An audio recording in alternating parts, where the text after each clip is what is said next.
Hi there, Malcolm here with my 183rd Booktube video, and today I'll be bringing you my review of George Barry, Lost in Burhampton by Jessie Basset. About mid-December I'd posted up on Goodreads that I was reading Wilt by Tom Sharp, and Jessie contacted me saying, well, as you're enjoying Wilt, you might like my book, which is a bit like Wilt. Would you like a copy?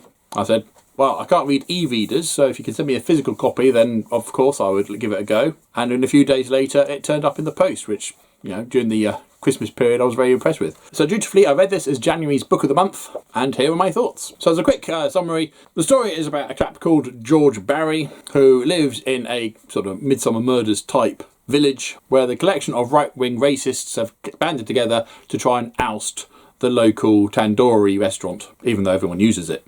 And this is too much for poor George, who takes it upon himself to right wrongs and make things better again for the people of Burhampton and the surrounding area. In fact, for the whole of Great Britain. He goes online and buys a Zorro mask and, thus disguised, takes on the personification of Fairness Man, a superhero, to right wrongs and redistribute wealth. And of course, right from the get-go, nothing goes the way he expects it to. As an unfit retired man, his impact on the world is not quite what he'd expect it to be. Not so much as a farce, but a series of misadventures as Fairness Man attempts to do one stupid thing after the next, based on no motivation beyond it seemed like a good idea at the time. Now, I really wanted to like this one. I read the blurb, it seemed entertaining enough, but the exception of one scene where he takes his dog to a park, disappears into his tent, and then comes out again dressed as Fairness Man, thereby surprising his dog and then abruptly bites him on the leg. I didn't find this particularly funny, and that was a genuinely laugh-out moment, but the rest, yeah, I just felt sorry for him. I got the feeling that the poor chap had suffered a TIA of some sort and had had a personality shift, and his friends and family were completely oblivious to even considering helping him as he went off doing one insanity to the next. Yeah, it wasn't even a case of going through this expecting, oh, what's he going to do next? It was more, what are you going to do next? Oh, really?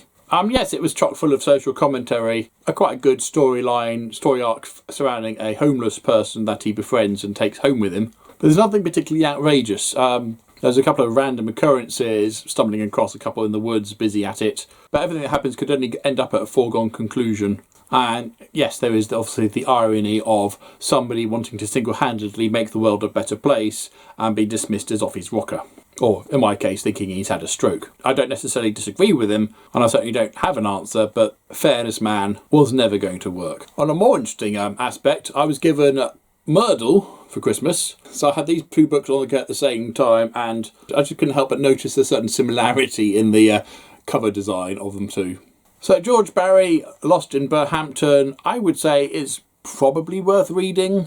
Now, it didn't bore me, I didn't find it nonsensical, so it is worth that 3rd star. At 200 pages, it wasn't overly long, and neither did it feel too short. I think if anything, had it been any longer, it would be just a case of sticking in another ridiculous scenario just for the point of it. So it stopped when it needed to have done. There's no particularly real surprises. I certainly think the strong point was the homeless person's story arc. That was quite good. And, you know, the dog biting his leg because he didn't recognise his owner.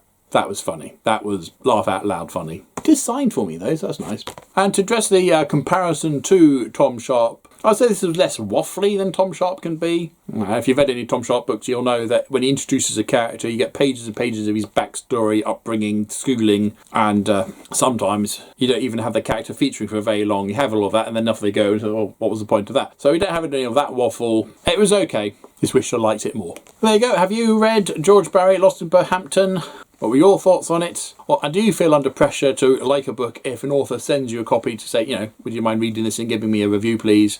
It's the second time it's happened to me now. The first one was Aru by David Meredith. I quite like that one. And so with my own short story compilation, Flavours Volume 1, currently available on Amazon and Kindle. I certainly know how scary it is having your work out there for people to review and like or not like. Any thoughts, comments, please down below. But as usual, if you have nothing nice to say, then please keep it to yourself. Thank you, and until next time, see you later.